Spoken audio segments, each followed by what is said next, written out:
सबसे पहले बात करते हैं देश की आर्थिक राजधानी मुंबई की। मुंबई के वर्सोवा क्षेत्र में शुक्रवार को महाराष्ट्र सरकार के राजस्व विभाग के द्वारा छत्रपति शिवाजी महाराज महाराजस्व समाधान शिविर के फेज 1 का आयोजन किया गया, जिसमें महाराष्ट्र सरकार के मंत्री चंद्रशेखर बावनकुले, मुंबई के पालक मंत्री मंगल प्रभात लोढ़ा और शिवसेना यूबीटी के स्थानीय विधायक हारून खान के अलावा स्थानीय नगर सेवक रूपेश सावरकर समेत कई जनप्रतिनिधियों की मौजूदगी रही। आपको बता दें कि इस अभियान का मुख्य उद्देश्य आम जनता, छात्रों के अलावा किसानों को एक ही दिन में 15 से अधिक प्रमुख सरकारी और राजस्व सेवाएं सीधे कैंप स्थल पर उपलब्ध कराना था। इस समाधान शिविर में नागरिकों और छात्रों के लिए आवश्यक अधिवास, आय और नॉन क्रीमी लेयर जैसे महत्वपूर्ण सर्टिफिकेट भी वितरित किए गए। इसके अलावा संजय गांधी निराधार योजना और श्रावण बाल योजना के लाभार्थियों को उनके कागजात भी सौंपे गए। आपको बता दें कि महाराष्ट्र सरकार द्वारा चलाई जा रही एक प्रमुख सामाजिक कल्याण योजना है, जो समाज के कमजोर, निराश्रित और बेसहारा वर्गों को मासिक वित्तीय सहायता प्रदान करती है। सामान्य अभ्यर्थियों को प्रति माह 1500 रुपए की वित्तीय सहायता दी जाती है, जबकि गंभीर रूप से विकलांग लाभार्थियों को राज्य सरकार के द्वारा प्रति माह 2500 रुपए तक की पेंशन प्रदान की जाती है। वहीं स्थानीय नगर सेवक रूपेश सावरकर के प्रयासों के चलते कई लोगों को इसका लाभ मिला है।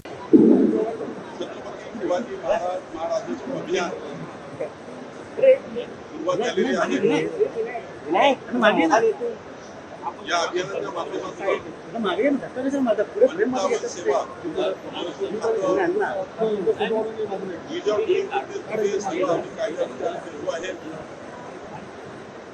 राज्यातले इतर विभाग, अर्बन डेव्हलपमेंट, महिला बाल कल्याण, समाज कल्याण सर्व विभागांनी या ठिकाणी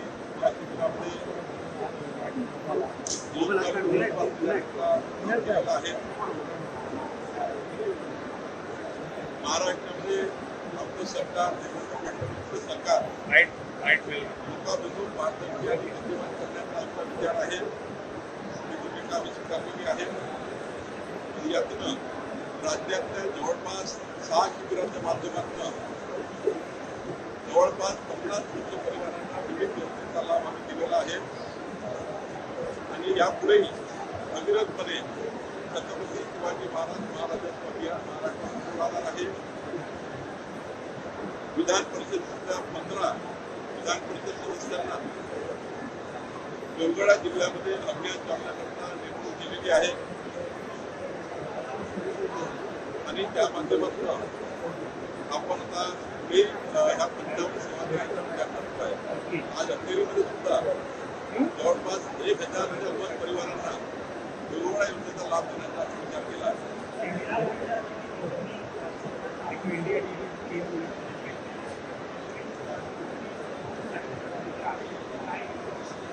मीरा भाईंदरमध्ये स्टेट इंडिया ही कंपनी आणि मीरा सॉल्ट या कंपनीने लिंकच्या जागा जिल्हाधिकारी यांच्याकडून परवानगी न घेता मोठ्या प्रमाणावर जंगलामध्ये करून विकलेल्या आहे। या लँड लीज लँड आहे आणि महसूल संहिता 1966 कलम 29 मध्ये कुठलीही सरकारी जागा, पाणीपट्ट्यात दिलेली जागा, मतदानात दिलेली जागा, कोणती जागा असेल ती जागा लागू आहे, वर्गवारी करूनची आहे, त्याला शासनाचा पूर्ण अधिकाराची हस्तांतरणी आहे। त्यामुळं अशा जागा या ठिकाणी त्यांच्या ताब्यामध्ये आहेत। उच्च न्यायालयाने या ठिकाणी ही जागा त्यांच्या ताब्यात हे करून आहे। पण आता आम्ही शासन आदेश काढून 328 एकर जागा जी 5000 कोटीच्या वर किमतीची आहे, ही जागा वर्ग 2 वर्गवारीमध्ये घेतलेली आहे, ती हस्तांतरणी आहे। त्यामुळं आत्ताच मी जिल्हाधिकारी आणि संपूर्ण महाराष्ट्राच्या जिल्हाधिकाऱ्यांना सांगितलं आहे की शासनाच्या जागा ज्या लीजवर दिल्या होत्या, ज्या भाडेपट्ट्यावर दिल्या होत्या, त्या सर्व हस्तांतरणी आहे। त्यामुळे सर्व जागा ज्यांनी शर्त बंद केले असतील, त्यांनी ज्या पद्धतीने विल्हेवाट लावली असेल त्या सर्व जागा सरकार जमा करा. मुंबई उपनगर कलेक्टर सौरभ कटियार यांनी 33,000 जागा 5,000 कोटीच्या वरती जागा शासन जमा केली अतिक्रमण काढलेलं आहे. पुणे जिल्हाधिकारी पुणे यांनी 36 प्रॉपर्टी ज्या पुण्यामधल्या ज्या पद्धतीने करून त्या ठिकाणी वेगळ्या पद्धतीने विल्हेवाट लावण्यात आल्या होत्या त्या 500 कोटीच्या जागा मागच्या 8 दिवसात त्यांनी सरकार जमा केलेल्या आहेत. महाराष्ट्र सर्व तलाठ्यापासून कलेक्टरपर्यंत सर्व अधिकारी आता शासकीय जागेचं जतन करण्याकरता शासकीय जागा ज्या तुमच्या हस्तांतरित झाल्या असतील गणकांडण्याच्या लक्षात गेल्या असतील त्या जागा पूर्ण विड्रॉ करणे आणि त्या जागा पुन्हा शासनाकडे मिळवणे. जोपर्यंत त्या जमिनीचं क्लास 1 स्टेटस होत नाही तोपर्यंत जागा त्यांच्या मालकीची नाही आहे. मुंबईमध्ये काही जिमखान्यांनी परस्पर शर्तबंदी केलेले आहे. तेही शर्तबंदी आम्ही तपासतो आहे. जिमखाना क्रीडा करता होता, स्पोर्ट करता होता, पण जिमखान्यामध्ये सर्रास लग्न लागतात आहे तेही अटी शर्तीचे भंग करताय. त्यामुळं जिमखाने सुद्धा या ठिकाणी नियमाने चालले पाहिजे. तो चॅरिटीचा सुद्धा बॉयलाज आहे आणि सरकारने जमीन ज्या उद्देशाकरता दिली आहे तो उद्देश जिमखान्याने तोडलेला आहे. त्यामुळे जिमखाने जागा सुद्धा या ठिकाणी पुढच्या काळामध्ये शासन जमा करण्याचा विचार सरकार करत आहे आणि त्यामुळे कुठेही या ठिकाणी चुकीचं झालं असेल, मीराबाईंचा चुकीचं झालाय, विकेट इन्व्हेस्टमेंट कंपनी चुकीचं केलाय, मीरा सारखी चुकीचं केलेलं आहे, त्याच्या सर्व जागा शासन जमा करण्याचा विचार करत आहे. येणाऱ्या काळामध्ये काही टाइमबॉन्ड असतात जी महत्वाची शहर आहेत, नाशिक असेल, पुणे असेल, नागपूर असेल, या शहरांमध्ये देखील ज्या अशा त्या कंपन्यांच्या मार्फत अनेक जमिनी वर्षाच्या देखील बोलते तर अशा टाइमबॉन्डमध्ये काही प्रकरण समोर येणार आहे. आम्ही विचार केला की पुढच्या 3 महिन्यामध्ये आमचे सर्व जिल्हाधिकारी तलाठ्यापर्यंत अधिकारी सर्व जागेचे शर्तभंग शोधून काढतील. ज्यांनी शर्तभंग केला असेल, ज्या कामाकरता जागा दिली त्या कामाकरता वापरली नसेल ती जागा शासन जमा करण्याचे आदेश दिलेले आहेत. वर्षानुवर्षी त्या महसूलच्या सुनावण्या सुरू होत्या. त्या सुनावण्यांना आता पुढच्या काळामध्ये ब्रेक लागणार आहे. काही सुनावण्यांचा आर्ग्युमेंट झाल्यानंतर तुम्ही आता नियमावली आपल्याला की 4 ते 5 आठवड्यांमध्ये त्याचा अंतिम निकाल द्यावा. वाशी जुडिशियली केसमध्ये 90 दिवसात निकाल लागावा. अनेक वाशी जुडिशियली केसमध्ये मोठ्या प्रमाणावर लोक अदालती घ्याव्यात अशाही सूचना दिलेल्या आहेत. त्यामुळं मला असं वाटतं वर्षानुवर्ष जे लोक खेटा मारतात त्या मंत्रालयामध्ये 2012-13 पासून 13,000 केस पेंडिंग आहे. एकट्या महसूल मंत्र्यांना 13,000 केस पेंडिंग आहे 12-13 पासून. तर या 10-10 वर्ष 15-15 वर्ष केस चालतात. 3 महिन्याच्या आतमध्ये केस निघाली पाहिजे. काही विचार आम्ही केलेला आहे. त्याकरता तहसीलदारपर्यंत सर्व केसेस 3 महिन्याच्या आत निकाली काढायचे आदेश दिलेले आहेत.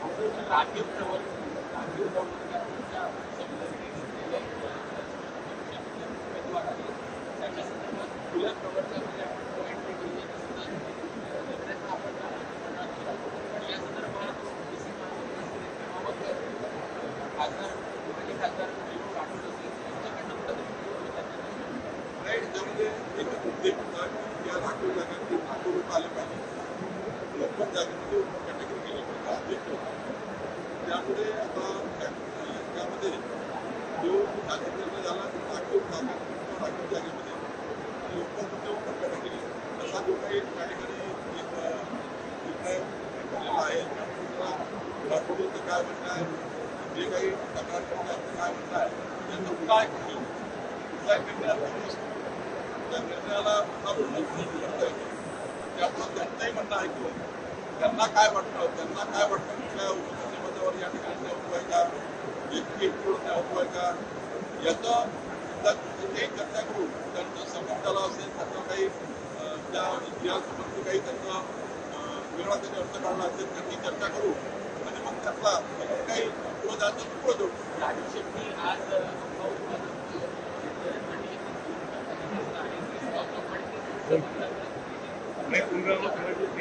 परवा मी राजू शेट्टी आणि त्यांचा विनायक चर्चा केली. त्या चर्चेमध्ये त्यांचे मुख्यमंत्री आहेत. 10 दिवसात पंचनामा करणे, विमा कंपनी त्यांना ऍक्टिव्ह करणे, एनडीआरएफची मदत करून देणे या बाबी आम्ही केल्या आहेत. फक्त आता त्यांचं म्हणणं आहे की 5,000 रुपये प्रति झाड हे नुकसान पाहिजे, 5,000 प्रति झाड. त्यामुळं त्याच्यामध्ये विचार करावा लागेल की त्या ठिकाणी विचार करण्यात यायची आहे. आणि आपलं सरकार निवडणूक आहे, आमचे सर्व क्षेत्रातले मंत्री आमदार यांनी हा विषय लावून धरलेला आहे. उदय सामंत असतील, सर्व पालकमंत्री असतील, त्या ठिकाणी सर्वांनी विषय लावून धरलेला आहे. त्यामुळं जितक्या आमदारांनी हा विषय उचललेला आहे. माननीय मुख्यमंत्री देवेंद्र फडणवीस या भागात आमदारांशी चर्चा करून याबद्दल अंतिम निर्णय करणार आहे. राजकारण यामध्ये होत आहे कारण की जे सगळे दोन्ही पक्षाचे नेते आहेत ते त्यांच्यासोबत दिसत आहेत, त्यांना जे सत्ताधारी आहेत त्यांच्याकडनं वारंवार मागणी होत आहे. नेता मागणी किंवा पुनर्वास करण्याचा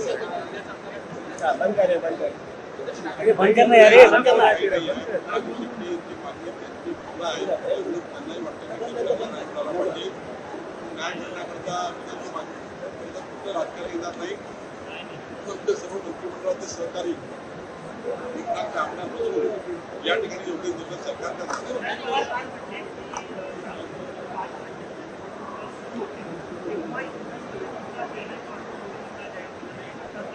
असं आहे, प्रत्येक निर्णयाचा वेळ आणि काळ असतो. जेवढं चालवायचं तेवढं चालवायचं असतं. पण जेव्हा सरकारला कठीण वाटतं तेव्हा माननीय पंतप्रधान मोदींनी आवाहन केलं आहे. शरद पवार साहेबांना आणि विरोधी पक्षनेत्यांना माझी विनंती आहे की जनतेमध्ये जागृती वातावरण तयार करा. जनतेला स्वदेशीचा मार्ग नेण्याकरता आपण सर्व अपील करूया. आणि मागताना जर पेट्रोल डिझेलचा पर्याय काय, इथॉनॉल आहे, पेट्रोल डिझेलचा पर्याय काय, इलेक्ट्रिक व्हेकल आहे, गॅसचा पर्याय काय, सोलरची गॅस इलेक्ट्रिक विषयाची गॅसपेक्षा जास्त पॉवरफुल आहे. सोलरवर जर गॅस देखील घरी आहे इलेक्ट्रिकची तर ती अधिक किफायतशीर आहे. त्यामुळं असे जे पर्याय ते करता येतं. पुणे जातीतील पेक्षा विदेशात देण्यापेक्षा आपल्या देशात राहावे काही भूमिका महत्वाची आहे. त्यामुळं हा महात्मा गांधींनी केलेला आहे, पूर्वजांनी दिलेला आहे. आणि आता स्वदेशी वस्तू जास्त वापरला देशाची बचत काय बिघडला आहे.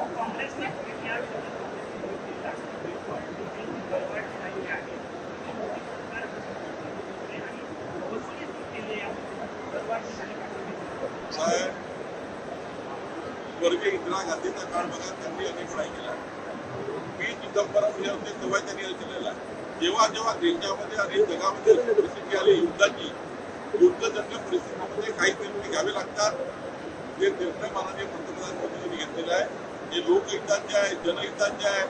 जगातल्या इतर देशाची परिस्थिती बघा, 400 किलोमीटर. जेव्हा जेव्हा देशामध्ये आणि जगामध्ये अशी परिस्थिती आली युद्धाची, युद्धजन्य परिस्थितीमध्ये काही निर्णय घ्यावे लागतात. ते निर्णय माननीय पंतप्रधान मोदीजींनी घेतलेला आहे. हे लोकहिताचे आहे, जनहिताचे आहे. जगातल्या इतर देशाची परिस्थिती बघा, 400 रुपये लिटर पेट्रोल झाला आहे. पाकिस्तानमध्ये 400 रुपयाच्या वर लिटर पेट्रोल गेला आहे. जगातल्या इतर देशाचा भाववाढ जर बघितली तर कम्पॅरेटिव्हली भारत देशामध्ये एक मेंटेन करण्याचं काम पंतप्रधान मोदीजींनी केलं आहे. त्यामुळं जनतेचा जेवढा सहभाग मिळेल अजून त्या ठिकाणी आपल्याला रेट कमी करता येईल. जेवढा पेट्रोल डिझेल कमी वापराल तेवढा त्या ठिकाणी रेट कमी होण्याची शक्यता राहतं. कारण जेवढा आपल्याकडे आवक आहे तेवढीच पुरवावी लागतं. एका दिवसात काही तयार करता येत नाही. त्यामुळे मला असं वाटतं की माननीय मोदीजींनी दिलेलं आव्हान सर्वांनी पाळलं पाहिजे. सर, याला जोडून विचारतो, काँग्रेसने आज सकाळी जे ट्विट केलेलं आहे, मोदींचा उल्लेख ते महंगाई मॅन म्हणून करतायत. कारण आज 3 रुपयाने पेट्रोल डिझेलची दरवाढ झालेली आहे. काल गॅस देखील 2 रुपयाने सीएनजी वाढलेला होता. मी आधीच सांगितलं की जगामध्ये देशामध्ये जेव्हा जेव्हा अशा परिस्थिती निर्माण झाल्या तेव्हा तेव्हा काही निर्णय सरकारला घ्यावे लागले. 1000 उदाहरण आता वेळ नाहीये, 1000 उदाहरण सांगता येतील मला स्वातंत्र्यानंतर. काँग्रेसच्या सरकारचे 65 वर्षाचे उदाहरण सांगता येतील. आरोप प्रत्यारोपाने काही होणार नाही. पॉझिटिव्ह मार्गाने जाऊ आणि जनतेला आव्हान करू की तुम्ही या ठिकाणी या देशाला मजबूत ठेवण्याकरता काही बाबी स्वीकारा. संजय राऊतांनी देशाच्या तरुणांना मंद आणि भरकटलेले असा उल्लेख केलेला आहे. देशाच्या तरुणांसंदर्भात त्यांनी हे वादग्रस्त विधान केलेलं आहे. नाही, माननीय की जर तुम्हाला एखादं राष्ट्र नष्ट करायचं असेल तर त्या युवकांची विचार करण्याची शक्ती नष्ट करा असं विद्वानांनी सांगितलं. आणि सध्या जे तरुण हे भरकटलेले आहेत. लेनिन यांचं वक्तव्य ट्विट करत कसं तरुण देशातला भरकटलेला आहे असं ते असं भारतीय तरुण करतात. भरकटले असं स्पष्ट उल्लेख केला. संजय राऊतजींनी जहाल आतंकवादाचा विचारावरची तरुण पिढी निर्माण करण्याचा विचार सोडला पाहिजे.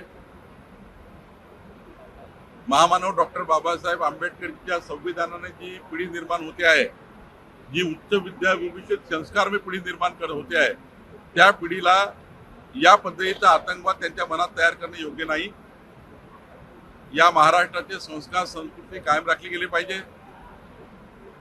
या महाराष्ट्राचा जी भूमी आहे ती संतांची भूमी आहे.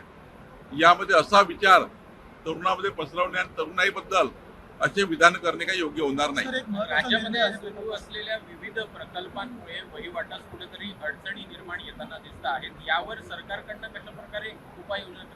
आज महत्वाचा शासन निर्णय सरकारने केला आहे, जो अत्यंत महत्वाचा आहे. नॅशनल हायवे, समृद्धी महामार्ग, शक्तीपीठ महामार्ग, गोवा मुंबई महामार्ग, रेल्वे, रोड्स आणि प्रकल्पामुळं शेतकऱ्याचे रस्ते खंडित झाले. एका शेतकऱ्याचे 2 भाग झाले रेल्वेमुळं, रस्त्यामुळं 2 शेती वेगवेगळ्या झाल्या. अशा वेळी जे शेतकऱ्याचे रस्ते खंडित झाले आहे ते सर्व रस्ते त्या प्रकल्पाचा भाग समजून त्या सर्व रस्त्याचं पुनर्निर्माण करण्याचे आदेश महाराष्ट्र सरकारने काढलेले आहे. देवेंद्र फडणवीसजींनी अशी सूचना दिली होती की शेतकऱ्याचे रस्ते खंडित होऊ नये आणि त्यामुळं यानंतर प्रकल्पामुळे काही शेतकऱ्याचे रस्ते खंडित झाले असेल ते सर्व रस्ते बांधून देण्याचा निर्णय सरकारने घेतलेला आहे. काही दिवसापूर्वी देवस्थान जमिनीचा निर्णय घेतला. अर्थात या निर्णयाचा वेगळ्या पडसाद उमटताना दिसतोय. सूत्रांची माहिती मिळते त्यानुसार यावरनं संघ परिवार सुद्धा नाराज आहे असं मी कळतं. लोकांची सुद्धा प्रतिक्रिया फार वेगळ्या येत आहेत. तुम्ही हा निर्णय भलेही चांगल्या हेतूने घेतला असता तर त्याला विरोध होताना अंतर्गत दिसतो. देवस्थान इनाम जमिनीबद्दल असा कुठलाही निर्णय झाला नाही. केवळ एक कायदा, आपण ड्राफ्ट कायदा जनतेच्या सुनावणीकरता टाकलेला आहे. 4.5 लाख हेक्टर जमिनी देवस्थान इनाम जमिनी अडलेल्या आहे ना. त्या देवस्थानाकडे आहे. जरी नाव देवस्थानचं असलं पण वहिवाटदार वेगळाच आहे, कूड वेगळंच आहे. त्यामुळे देवस्थानाचे हक्क प्रस्थापित होत नाही, त्यानंतर कुळाची होत नाही, वहिवाटाराची होत नाही. अशा वेळी देवस्थानचं हित लक्षात ठेवून देवस्थानच्या हिताला कुठेही बाधा न आणता यामध्ये काही सुलभ पद्धती करता येईल का, वहिवाटाराचं काय परिस्थिती आहे, कुळाची काय परिस्थिती आहे हे काही सांगता येत नाही. म्हणून एक सर्वसमावेशक कायदा ज्यामध्ये कुणाचाही दुखणार नाही, मन दुखणार नाही. या राज्यातल्या सर्व देवस्थान समितीच्या अध्यक्षांना मी विनंती करतो, त्यांना काही बोलायचं असेल तर ते केव्हाही माझ्याकडे बोलू शकतात. अजून कायदा अंतिम झाला नाही, अजून कायद्याला अंतिम केलं नाही आणि त्यामुळं आमचे दरवाजे उघडलेले आहेत. मी सर्वांशी बोलतो आहे, त्यांना त्यांच्या सूचना हरकती घेतो आहे. देवस्थानचे हक्क अबाधित राहतील, कुठेही बाधित होणार नाही. पण दुसरीकडे मुंबई सारख्या शहरामध्ये आता तुम्ही उल्लेख केला उपनगरामध्ये 5,000 कोटींच्या मालकीची जमीन अतिक्रमण मुक्त केलेली आहे. मंत्री लोढा हे सातत्याने या विषयावर बोलत होते. रोहिंग्या आणि बांगलादेशी विशेष करून तुम्ही अंधेरीमध्ये आहात, मालाड मालवणी परिसर जवळपास काबीज केलेला आहे. हा कशा प्रकारे तुम्ही अतिक्रमण मुक्त करणार आहात? होय, मंगलप्रसाद लोढाजींनी सांगितलं खरं आहे की मुंबई शहर, उपनगर, ठाणे, कोकण विभागामध्ये, नाशिक शहर आणि पुणे शहर आणि भाग या भागामध्ये मोठ्या प्रमाणावर सरकारी जागेवर अनाधिकृतपणे मोठ्या प्रमाणात वसाहती निर्माण झाल्या. ज्यांना जमिनी दिल्या होत्या हॉस्पिटल करता त्यांनी हॉटेल टाकले, शर्तभंग केले. अशा सर्व जमिनी पुढच्या 3 महिन्यामध्ये ताब्यात घेण्याचा विचार सरकार करते आहे.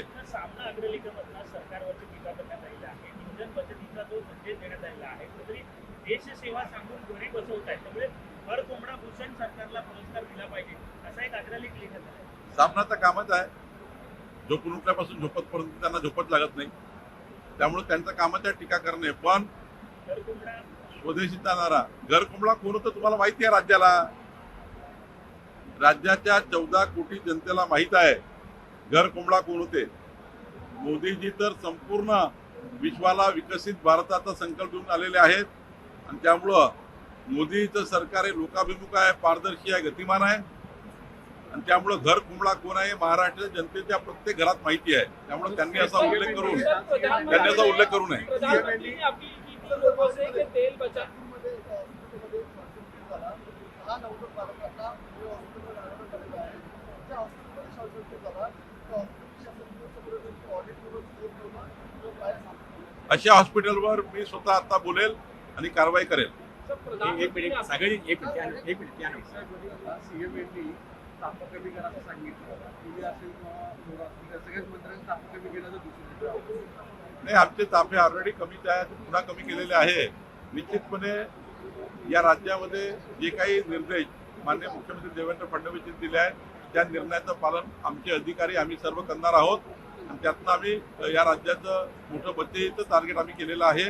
आम्ही आपल्या कुठल्याही व्यवहारातनं, कुठल्याही वागण्यातनं, कुठल्याही भावनाची म्हणजे कुठल्याही आव्हानाची सुसंगत आम्ही काम करू. माननीय देवेंद्रजीचं आव्हान, पंतप्रधान मोदींच्या भूमिकेंना त्या ठिकाणी महत्त्वाचं आव्हान आहे. त्यामुळे याचं पालन आम्ही करू. प्रधानमंत्री ने अपील की थी कल कुछ दिन पहले कि तेल बचाया जाए. आज पेट्रोल डीजल का भाव बढ़ गया है, सीएनजी का भाव बढ़ गया है, क्या कहते हैं? नहीं, मैं बार बार बता चुका हूँ कि इस देश में जब जब ऐसी परिस्थिति आई है, स्वतंत्रता के पहले और बाद में भी, तब तब के सरकार ने वो परिस्थिति को लेकर निर्णय किया है. स्वर्गीय इंदिरा गांधी जी ने भी सोना चांदी ना खरीदे और पेट्रोल डीजल के बारे में कई बार वक्तव्य किया है. पी चिदम्बरम भी ने जब फाइनेंस मिनिस्टर थे उन्होंने कई बार किया है. ये देश की स्थिति के आधार पर बोलना पड़ता है.